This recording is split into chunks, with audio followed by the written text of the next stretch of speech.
Hey, what's going on, everybody? Welcome back to the channel. Today on this episode, we're going to do a real quick breakdown of the Harris chain of lakes for you guys that are looking to come to the Harris chain to go bass fishing. It's a phenomenal fishery. It's got a lot of different fishing opportunities. It's a beautiful area. Lake County really puts a lot of energy and effort into, the fishing opportunities here. And it's just a cool place to visit. Everything from the Dora Canal to the different wildlife we've got in the area. It's a really, really cool place. And it seems like recently, a lot of tournaments have been coming to the Harris chain. Over the last 5 or 6 years, it's been a regular stop on pretty much every single tour. We're here right this week for the Bassmaster Open. It's actually a storm day, so we got the day one canceled. So I figured I'd just go ahead and do this video because, I've been coming to the Harris chain for, almost 2 decades now.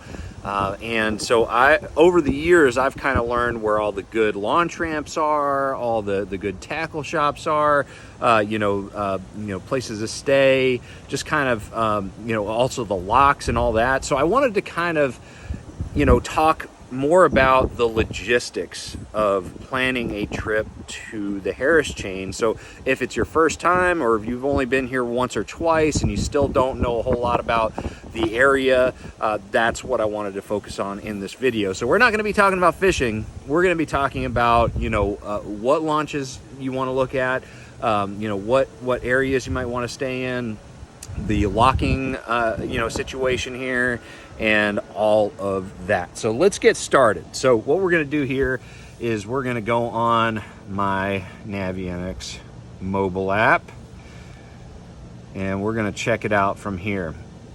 So let's go ahead and start on the topic of launch ramps that you're going to be looking at, because we've got how many different lakes? We got Lake Denham, very, very small lake. You've got Harris, and then you've got Eustis, so that's 3. You got Dora, Beauclair, that's 5. And then you've got Carlton, 6. You've got a Horseshoe Lake, which is a tiny, tiny little lake. That's 7. Lake Apopka, that's 8. And then you've got Griffin, that's 9. I may have miscounted. And then you got, Little Lake Harris, which I still consider part of Harris. I don't know why we delineate between the two, because it's just a smaller portion of that lake. So I don't know why they call it Little Lake Harris versus Lake Harris. If it was a very narrow little passage that you had to go through to get to, I'd understand, but it's still part of Harris. But anyways, lots of different lakes to fish, and the biggest challenge on the Harris chain is figuring out where you're gonna fish. And so the best way to go about practicing this chain is to launch at the specific lakes that you want to try. So pretty much every lake has some good launch ramps. Let's start out on Harris. Really, there's 2 primary launch ramps that I'm going to recommend for you guys on Harris. The first one is Venetian Gardens. That is where most of the big tournaments go out of. It's actually a 2 ramp area.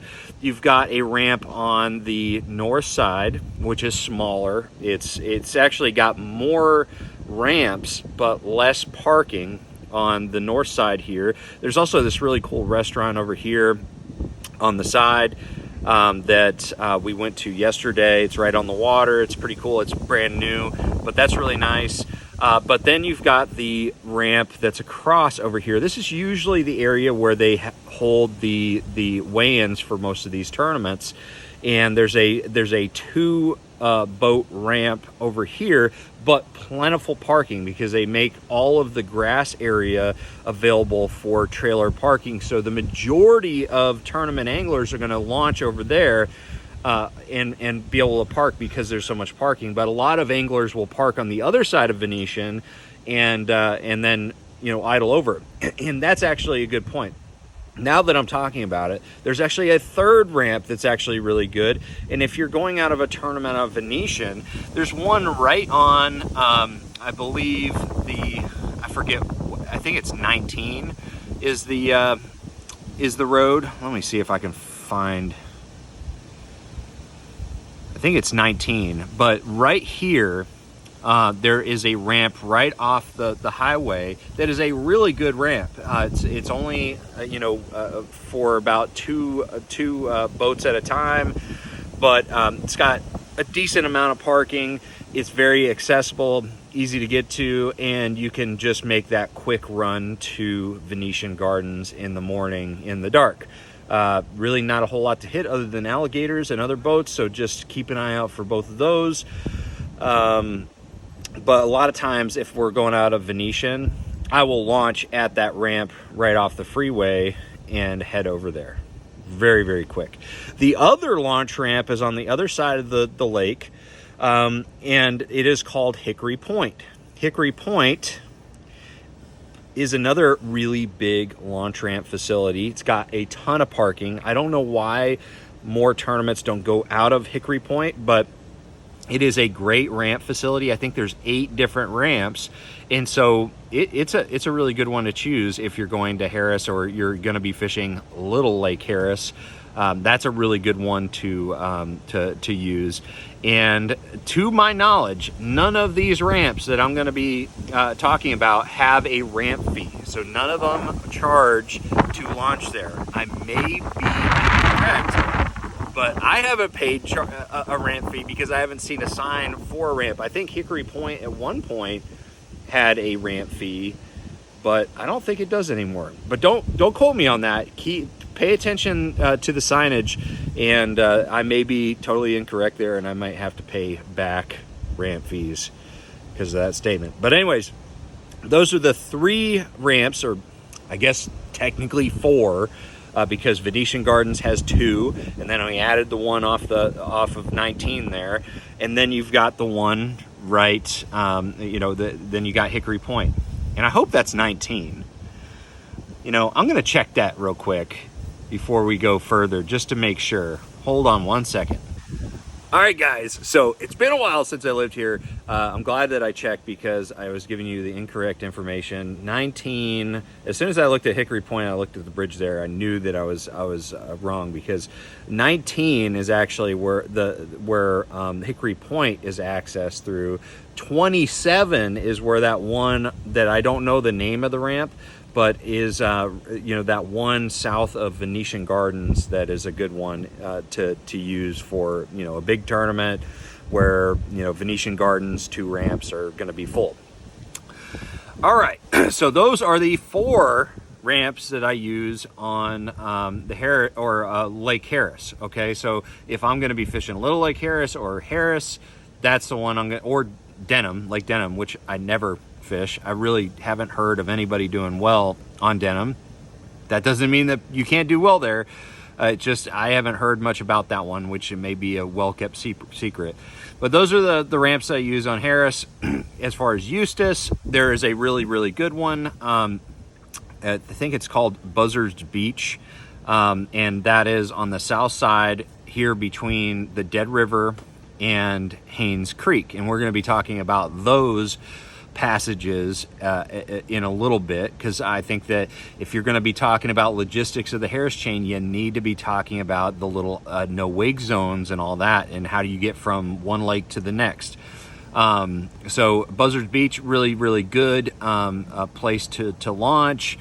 It's got, I think it's 2 or 3 boat at a time, lots of parking. It's a really, really good one, and it's sheltered, you know, from the wind. Pretty good, pretty decent if you have a north wind, which Eustis on a north wind it gets pretty rough, but because you have that little channel blocking the wind, you know, it's not going to affect getting on and off the trailer. All right, so going over to Dora, we've got the one ramp that I use, which is Wooten Park Boat Ramp over here. I guess that's what it's called. It's just east of the Haynes Creek. I've called it Haynes Creek. All right, I'm gonna make mistakes in this video. It's actually called Dora Canal. Haynes Creek is on the other side. I'm sorry, guys. I'm getting these all mixed up. you know, I move away from Central Florida for just a little bit of time and I'm already forgetting what everything's called. So Dora Canal, very, very, you know, a famous little passage. It is called the Dora Canal, not Haynes Creek. So I apologize for that. I'm going to try to notate that, you know, after the fact in post. But anyways, east of Dora Canal, you've got Wooten Park. Not a ton of parking. It's got a decent amount of parking, but it's the best ramp on Dora to launch. There is another one over here that's okay. Gilbert Park boat ramp is okay, but it's a little bit congested, and it's kind of like this nice residential area. It's a really nice park, but the parking isn't all that great. So like if you're going on a weekend and things are busy, it's probably not the best bet unless you're getting there really, really bright and early. But it's a nice ramp, and I'm about to get really rained on here. So let's move under the cover of my wife's, or of the camper here. So anyways, from here, gosh, see, you just got to pivot. From here, we're going to go to Apopka, I think. So like, you know, Beauclair, you're getting through Dora. Carlton, you're getting through Dora. Horseshoe, you know, so those two ramps on Dora are the only ones that I'm really going to be, you know, going to on this end of the chain. As far as Apopka, not a whole lot of ramps over here. There's one on this on the west side that is in this little community, hardly any parking at all. So like just a few boats can go there.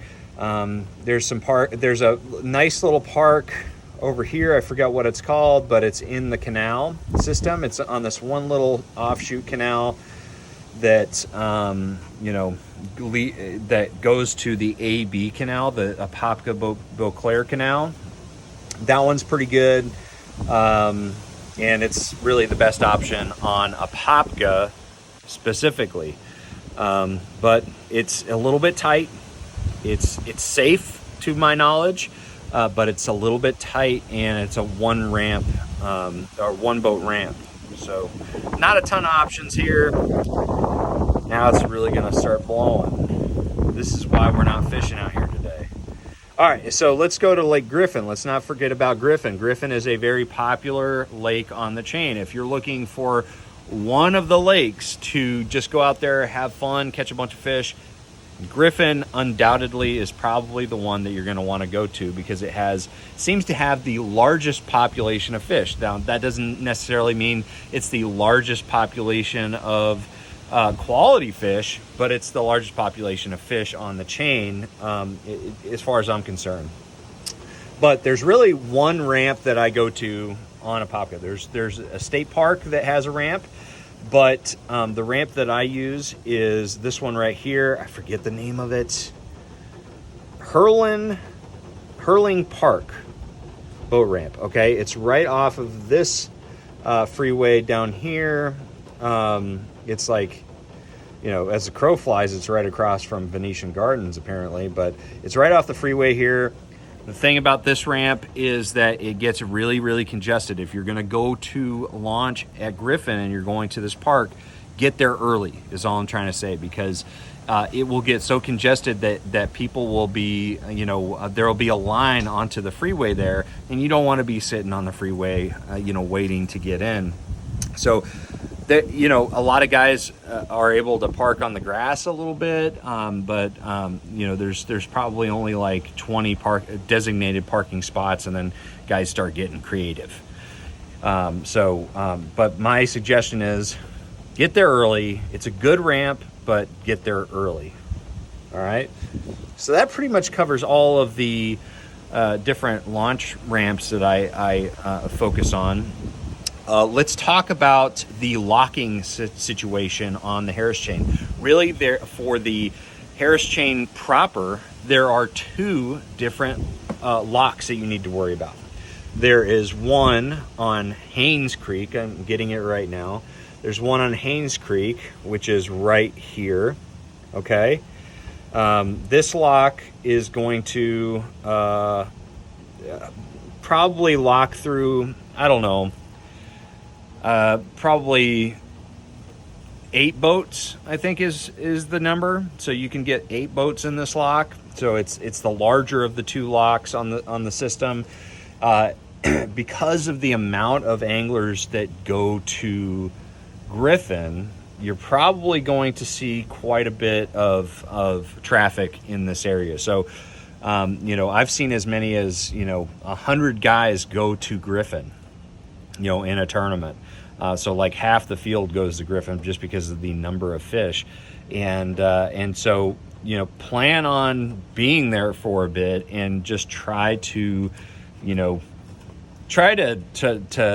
be courteous of everybody there. I've had situations where, guys start fishing out in the, out in front of the lock, like way out in front. They're all, and they just assume that everybo's keeping track of who got there first. But in reality, if you're out there fishing way out there, not right in front of the lock, and you're not actively in the process of locking, to me, you're not actually locking, you're fishing. So if you're in a tournament situation and you're trying to lock through, just be, just get in there with the rest of them and start locking. You can fish, bumper to bumper, but it's important for you to just kind of keep everything orderly. So it becomes kind of a mess at that lock. It's just, it is what it is. But, if you're a light flight, you may consider, going and finding something else to fish before you get there. The other lock is the one that is between, Beauclair and Apopka, and it's right here. All right. So this lock is very, very small. It's the smallest lock I've ever been in anywhere in the country. It only will be able to serve 3 regular size 20-foot or 21-foot bass boats maximum. So, if you have, even though there may be only 20 guys locking through to Apopka, you're still going to be waiting a long time. It takes about 15 minutes to lock through. Very, very small lock there.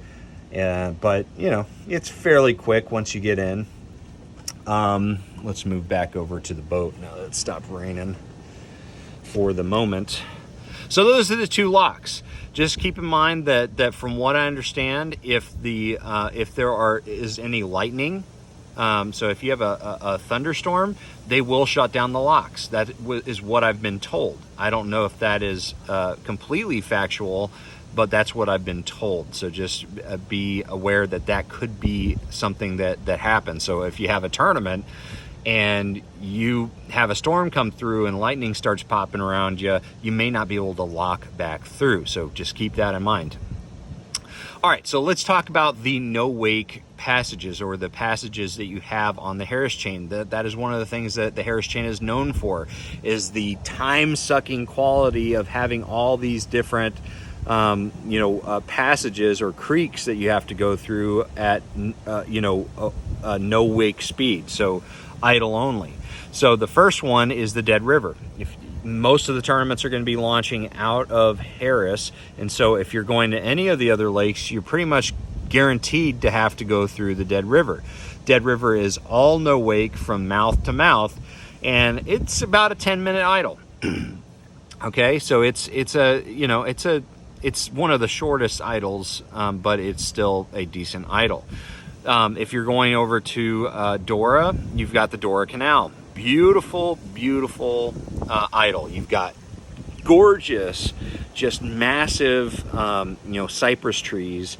It looks like the Dagobah system on Star Wars. You expect Yoda to be running around, or some pterodactyl looking thing flying around, but you've got all different types of vegetation other than the cypress trees, beautiful birds. It's a really, really cool place, and it's probably going to be pretty congested.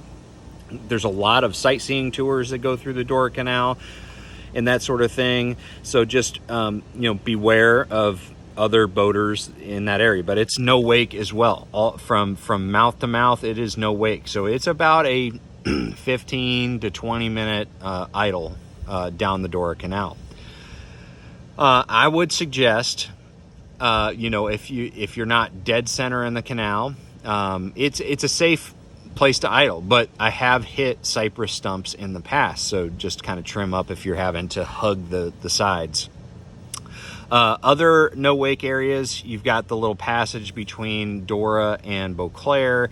This little area is no wake. That's a short 5-minute idle. And then you've got a couple of no wake zones between Beauclair and Apopka. There's one right here, you know, when you're passing this residential area, and then you can kind of get on plane for a little bit. Or actually it's no wake from like here to here, and then you can get on plane for a little bit, and then you got to slow down right here, and then you can get back on plane. You know, there's signs that tell you all this, and then you get to the lock, which is right here. It's hard to tell on the Navionics app right here, but and then you can run the rest of the way.